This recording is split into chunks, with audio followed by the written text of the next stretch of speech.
కరీంనగర్ లో 13 ఏళ్ల బాలిక మిస్సింగ్ కలకలం రేపుతోంది. దీంతో తల్లిదండ్రులు ఆందోళన వ్యక్తం చేస్తున్నారు. వశిష్ఠను వాళ్ల తాత బుధవారం మధ్యాహ్నం బస్సు ఎక్కించారు. మంచిర్యాల చౌరస్తాలో దిగవలసి ఉండగా బైపాస్ ఫ్లైఓవర్ వద్ద బాలిక దిగింది. బాలిక కోసం వెతకగా కనిపించకపోవడంతో పోలీసులకు ఫిర్యాదు చేశారు.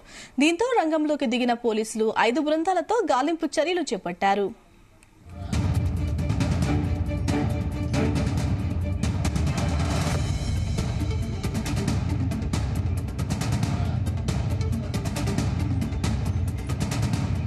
పాప పెద్దపల్లి నుంచి వాళ్ళ తాత 11:06 బస్టాండ్ బస్ ఎక్కించిండు.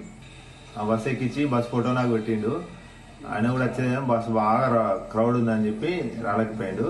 అయితే గమ్యం యాప్లో నేను బస్సు నంబర్ సేవ్ చేసుకుని చూస్తా అంటే బస్సు ట్రాక్ అవుతుంది. ఆ బస్సు ట్రాక్ పట్టుకొని నేను మంచిర్యాల చౌరస్తాలో వెయిట్ చేస్తాను. కండక్టర్ బస్ వచ్చింది. చూసేసరికి మా పాప దిగపోయేసరికి ఏంది సార్ మరి కండక్టర్ అడిగిన ఏంది సార్ మా పాప ఇట్లా ఒక ఎక్కింది కదా అంటే అయ్యో కర్మేర వచ్చింది అనగానే ఒక పాపనైతే బ్యాగ్ వేసుకొని ఉన్నది ఆడ బైపాస్ లో దిగింది. 2-3 దిగింది గంతే తెలుసు. వాళ్ళందరూ కర్మేర వచ్చింది అని అనగానే వాళ్ళతో దిగింది గంతే తెలుసు నాకు తెలియదు అన్న మరి అన్నాడు. అంటే వెంటనే నేను అక్కడ నుండి బైపాస్కి పోయి బైపాస్ అంతా రౌండ్ కొట్టి చూసినా ఎడ కనవాలే నాకు. కనబడకుంటే ఆయన అబద్ధం చెప్పింది కావచ్చు, ఏమో బస్సులో ఇట్లా పడుకున్నదేమో అనుకొని నేను మళ్ళీ వెంటనే బస్ స్టాండ్ పోయి బస్సు దొరకబట్టి చూస్తే ఆడ లేదు. కండక్టర్ నంబర్ తీసుకొని మళ్ళా కన్ఫామ్ చెప్పానంటే ఖచ్చితంగా దిగింది అన్నాడు. మళ్ళీ బైపాస్కి వెళ్ళి మళ్ళీ చూసినా మళ్ళా కనవాలే. ఇక కండక్టర్ని ఒకసారి మళ్ళా కాంటాక్ట్ చేసి వీడియో కాల్ చేసి చూపిరంటే ఆయన చూపించింది కానీ దొరకలేదు. ఇక మన బైపాస్ లో ఉన్న సీసీ కెమెరాలు చూసినాము. Police complaint rural police station కు కంప్లైంట్ ఇచ్చినాము. ఇంకా ఎఫ్ఐఆర్ కాలేదన్నారు సారు. ఇప్పుడు మళ్ళీ అక్కడికి పోతాను.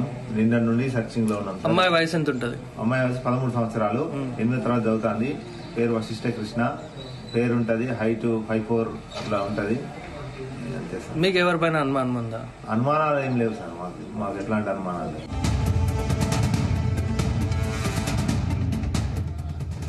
కరీంనగర్ లో 13 ఏళ్ల బాలిక మిస్సింగ్ కలకలం రేపుతోంది. దీంతో తల్లిదండ్రులు ఆందోళన వ్యక్తం చేశారు. ఇప్పటికే పోలీసులు కూడా రంగప్రవేశం చేశారు. ఆమె దిగవలసిన చోటు కాకుండా వేరే ప్రాంతంలో దిగినట్లు కూడా గుర్తించారు. దీనికి సంబంధించిన డీటెయిల్స్ తెలుసుకుందాం. అసలు ఎంతవరకు వచ్చింది ఇన్వెస్టిగేషన్ అని మా ప్రతినిధి గోపికృష్ణ అందిస్తారు డీటెయిల్స్. గోపికృష్ణ, కరీంనగర్ జిల్లా కేంద్రంలో 13 ఏళ్ల బాలిక పూర్తి స్థాయిలో మిస్సింగ్ అవడం స్థానికంగా కలకలం సృష్టించిందని చెప్పొచ్చు. అయితే అమ్మమ్మ వాళ్ళ ఇంటికి వెళ్లిన కరీంనగర్ జిల్లా కేంద్రానికి చెందిన వశిష్ఠ కృష్ణ పెద్దపల్లిలో తన తాతయ్య బస్సు ఎక్కించేందుకు కరీంనగర్ మంచిర్యాల చౌరస్తాలో దిగవలసి ఉండగా ఇది బస్సు ముందుగానే ఫ్లైఓవర్ కింద ముందుగానే దిగడంతో మాత్రం బాలిక మిస్ అయింది అన్నట్టు కూడా కుటుంబ సభ్యులు గుర్తించారు. అంటే వశిష్ఠను బస్సు ఎక్కించిన తాతయ్య పూర్తి స్థాయిలో బస్సు నెంబర్ తో సహా తన తండ్రికి మెసేజ్ పంపడంతో బస్ స్టాండ్ లో వశిష్ఠ కోసం వెయిట్ చేస్తున్న తన తండ్రి బస్సు ఎంత కూడా రాకపోవడంతో మాత్రం కలత చెందిన అతను పూర్తి స్థాయిలో ఆ బస్సు డ్రైవర్లకు విచారించి అడగగా పూర్తి అక్కడ ముందే ఫ్లైఓవర్ ముందే దిగిందన్న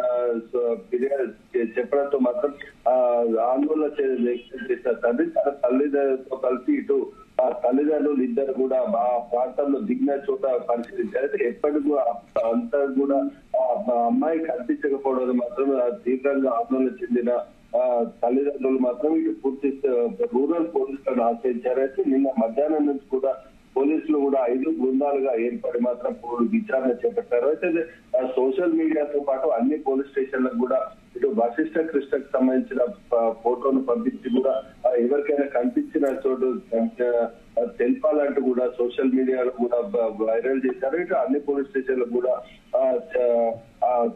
పాపకు సంబంధించిన ఫోటోను పంపించారు. అయితే ఈ నేపథ్యంలో మాత్రం నిన్న రాత్రి 7:30-8 గంటల ప్రాంతాల్లో మాత్రం ఒక గంగాధరకు చెందిన వ్యక్తి హైదరాబాద్ లో తనతో పాటుగా అమ్మాయి ప్రయాణించిందని చెప్పినట్టు కూడా పోలీసులకు ఫిర్యాదు అందింది. అయితే ఈ నేపథ్యంలో గంగాధర్ ఫ్లైఓవర్ కింద దిగిన అమ్మాయి నేరుగా హైదరాబాద్ వెళ్ళిందన్నట్టు కూడా పోలీసులు గుర్తించారు. నిన్న మధ్యాహ్నం హైదరాబాద్ బస్ ఎక్కి సికింద్రాబాద్ కు చేరుకున్న అనంతరం మాత్రం సికింద్రాబాద్ నుండి కూడా మళ్ళా తిరుగు ప్రయాణంలో జైత్యాలకు బస్ ఎక్కినట్టు కూడా పోలీసులు గుర్తించినట్టు కూడా మనకు తెలుస్తుంది. అక్కడ సోషల్ మీడియాలో చూసిన ఒక వ్యక్తి తన పక్కనే కూర్చున్నట్టు కూడా అమ్మాయిని కూడా గుర్తించడం జరిగింది. అయితే సంబంధిత యువకుని కూడా పోలీసులు పిలిపించి విచారించినప్పటికీ ఈ అమ్మాయికి సంబంధించిన ఆడవాళ్ళు కనిపించడంతో మాత్రం ఆ కోణంలో మాత్రం పోలీసులు విచారణ అనేది ప్రారంభించారు. అంటే ఈ రోజు కూడా జైత్యాలకు వెళ్ళిందన్నట్టు కూడా పోలీసులు గుర్తించి దిశగా జైత్యాల జిల్లా కేంద్రంలోని బస్టాండ్ ప్రాంతంలో పాటు జైత్యాల పట్టణంలో కూడా ఆ అమ్మాయి కోసం పోలీసులు అనేది విచారణ చేపట్టి సీసీ కెమెరా అనేది పరిశీలిస్తున్న పరిస్థితి అయితే కనిపిస్తుంది. అయితే ఇంట్లో జరుగుతున్న పరిణామాలు ఆ అమ్మాయికి చిన్నప్పుడే తల్లి చనిపోవడంతో పాటు పెంపుడు తల్లికి పెంచుతూ ఉన్న తల్లితో పాటు ఇంట్లో సమస్య లేదన్నా హాస్టల్ కు ఆ అమ్మాయి గత కొంతకాలంగా మాత్రం హాస్టల్లో ఉంటున్నట్టు కూడా పోలీసులు గుర్తించారు. అయితే హాస్టల్ ఇష్టం లేకనా అన్నట్టు కూడా ఆ దిశగా కూడా పోలీసులు విచారణ అనేది చేపట్టినట్టు కూడా మనకు సమాచారం అందింది. అంటే రెండు విధాలుగా ఇటు కుటుంబ సభ్యుల నేపథ్యమా లేకపోతే ఇష్టం లేకపోతే ఇంటికి వెళ్ళడం ఇష్టం లేదు దొరకనా లేదంటే హాస్టల్ కి వెళ్ళడం ఇష్టం లేకనా ఈ అమ్మాయి అనేది దాదాపు ఉచిత బస్సు ప్రయాణం ఉన్న నేపథ్యంలో మాత్రం ఆధార్ కార్డు వెంబడి తీసుకొని మాత్రం పూర్తి స్థాయిలో బస్సులో ప్రయాణం చేస్తున్నట్టు కూడా పోలీసులు ప్రాథమికంగా అంచనా వేసిన నేపథ్యంలో ఆ దిశగానే పోలీసులు అనేది విచారణ చేస్తున్నట్టయితే మాకు సమాచారం అందిస్తుంది. అయితే ఏదేమైనప్పటికీ మాత్రం నిన్న రాత్రి కూడా అమ్మాయి ఎక్కడ ఉందో అన్న కోణంలో మాత్రం ఇటు కుటుంబ సభ్యులు మాత్రం తీవ్ర ఆందోళన చెందుతున్న పరిస్థితి అయితే కనిపిస్తుంది. ఇటు పెద్దపల్లి నుంచి నేరుగా కరీంనగర్ ఇంటికి చేరుకోవాల్సిన అమ్మాయి ఈ మధ్యలో దిగడానికి కారణాలు ఏంటి, ఇటు మళ్ళా తిరిగి హైదరాబాద్ నుంచి మళ్ళా జైత్యాల వైపు రావడానికి కారణాలు ఏంటనే కోణాల్లో కూడా పోలీసులు విచారణ చేపట్టి దాదాపు పూర్తి స్థాయిలో రాష్ట్ర వ్యాప్తంగా ఉన్న ఆర్టీసీ అధికారులకు కూడా డిపో మేనేజర్లతో పాటు ఇప్పుడు డ్రైవర్లు కండక్టర్లతో కూడా ఈ సంబంధించిన విశిష్ట కృష్ణకు సంబంధించిన ఫోటోను పంపించి ఆర్టీసీ బస్సులు ఎక్కడ కనిపించినా కానీ తెలపాలంటూ కూడా పోలీసులు ఆదేశాలు జారీ చేసినట్టు కూడా తెలుస్తుంది. ఆ దిశ కూడా ఆర్టీసీ అధికారులు కూడా పూర్తి సంబంధించిన డ్రైవర్ కండక్టర్లకు అన్నిటి కూడా ఆ ఫోటోను పంపించి విచారణ చేపట్టే దిశగా మాత్రం ముందస్తు చేస్తున్నట్టయితే మనకు కనిపిస్తుంది. ఏదేమైనప్పటికీ మాత్రం పెద్దపల్లి నుండి వచ్చిన అమ్మాయి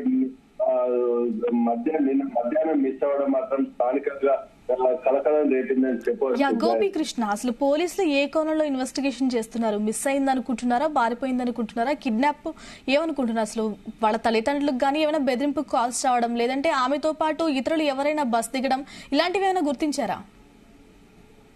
గాయత్రి, అయితే ప్రస్తుతం అయితే నిన్నటి వరకు అయితే బాలిక మిస్సింగ్ అయిందన్న కోణంలో ఇటు పూర్తి స్థాయిలో విచారణ చేపట్టిన పోలీస్ అధికారులు మాత్రం సీసీ కెమెరాలో కరీంనగర్ జిల్లా కేంద్రంలో సీసీ కెమెరాలు పరిశీలించి మిస్సింగ్ కేసుగా నమోదు చేసిన అనంతరం మాత్రం సాధించగానే అమ్మాయిని ఎవరైనా సిగ్నల్ చేశారా అన్న కోణంలో విచారణ చేపట్టిన నేపథ్యంలో మాత్రం అకస్మాత్తుగా ఉన్నట్టుండి 4:45 సికింద్రాబాద్ బస్సులో జగిత్యాల బస్సు ఎక్కిందన్నట్టు కూడా పోలీసులకు సమాచారం అందింది.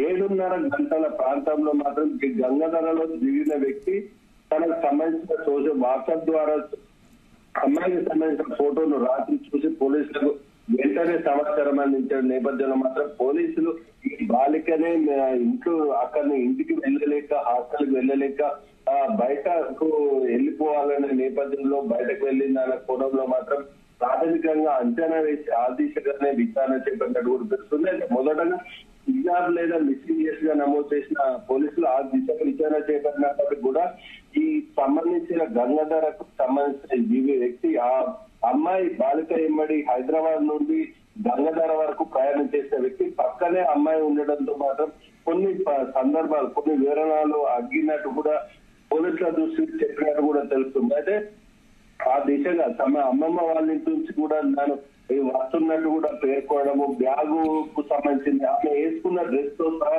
ఆనవాళ్ళు మ్యాచ్ కావడంతో మాత్రం పోలీసులు మాత్రం ఈ అమ్మాయి కావాలని ఇంటికి వెళ్లకుండా ఇటు హైదరాబాద్ వెళ్ళి తిరిగి ఇటు బస్ లో ఉచిత ప్రయాణం ఉండడం వల్ల ఇటు ఆ ప్రయాణం ట్రావెలింగ్ చేస్తున్న కోణంలో మాత్రం పోలీసులు విచారణ అనేది ప్రస్తుతం అయితే చేపడుతున్నట్టు తెలుస్తుంది. ఈ దిశగా మాత్రం 5 బృందాలుగా మాత్రం వివిధ జిల్లాలకు పాటు ఇటు జైత్యాలతో పాటు రాజన్న సిరిసిల్ల ఈ చుట్టుపక్కల జిల్లాలు మొత్తం 5 బృందాలుగా విడిపోయి మాత్రం ప్రతి బస్ స్టాండ్ లో కూడా అనుమానం కూడా పరిశీలిస్తున్నట్టుగా నాకు కనిపిస్తుంది. అయితే జైత్యాల చేరుకున్న ముఖ్యంగా గంగాధర్కి సంబంధించిన వ్యక్తికి సంబంధించిన చెప్పిన విధంగా మాత్రం జైత్యాల బస్ స్టాండ్ లో దిగి ఉంది. జైత్యాల బస్ ఎక్కిన నేపథ్యంలో జైత్యాల బస్ స్టాండ్ లో ఖచ్చితంగా అమ్మాయి దిగాల్సిన పరిస్థితి నెలకొంది. ఆ నెలకొన్న సందర్భంలో ఆ సీసీ ఫుటేజ్లను పరిశీలిస్తామని పోలీసులు వెళ్ళినప్పటికీ కూడా అక్కడ స్థానిక సీసీ ఫుటేజ్ మాత్రం బస్ స్టాండ్ లో 6 సీసీ ఫుటేజ్లు ఉన్నప్పటికీ కూడా 2 మాత్రమే పనిచేయడం, మిగతా 4 పనిచేయకపోవడంతో మాత్రం పోలీసులు మాత్రం అక్కడ విచారణ అనేది ఎలా చేయడం అనేది ఆలోచిస్తున్నారని చెప్పవచ్చు. అయితే ఇక్కడ బస్ స్టాండ్ లో పూర్తి స్థాయిలో ఏ రాత్రి ప్రజలకు సమస్యలు ఎలాంటి ఘటనలు జరగకుండా ఏర్పాటు చేసిన సీసీ కెమెరాలు కూడా జైత్యాల బస్ స్టాండ్ లో పనిచేయకపోవడంతో మాత్రం కొంతమేర విచారణకు మాత్రం అంతరాయం ఏర్పడినట్టు చెప్పవచ్చు. అయితే బస్ స్టాండ్ లో సీసీ కెమెరాలను పరిశీలిస్తే మాత్రం ఆ అమ్మాయి ఏ బస్ ఎక్కింది అన్న కోణంలో కూడా మళ్ళీ ఫర్దర్ విచారణ చేపట్టే అవకాశం ఉన్న నేపథ్యంలో మాత్రం ఆ సీసీ కెమెరాలు సరిగా పనిచేయకపోవడంతో మాత్రం పోలీసులు బయట సీసీ కెమెరాలను ఆశ్రయించాల్సిన పరిస్థితి నెలకొంది. ఈ తన అనంతరం మాత్రం ఇటు కొరుట్ల మెట్పల్లి వైపు కూడా జైత్యాల పరిశీలించిన అందరూ కొరుట్ల మెట్పల్లి ప్రాంతాల్లో కూడా పోలీసులు అనేటి బృందాలుగా వెతుకుతున్నట్టు కూడా మనకు సమాచారం అందుతుంది. Right, thank you Gopikrishna.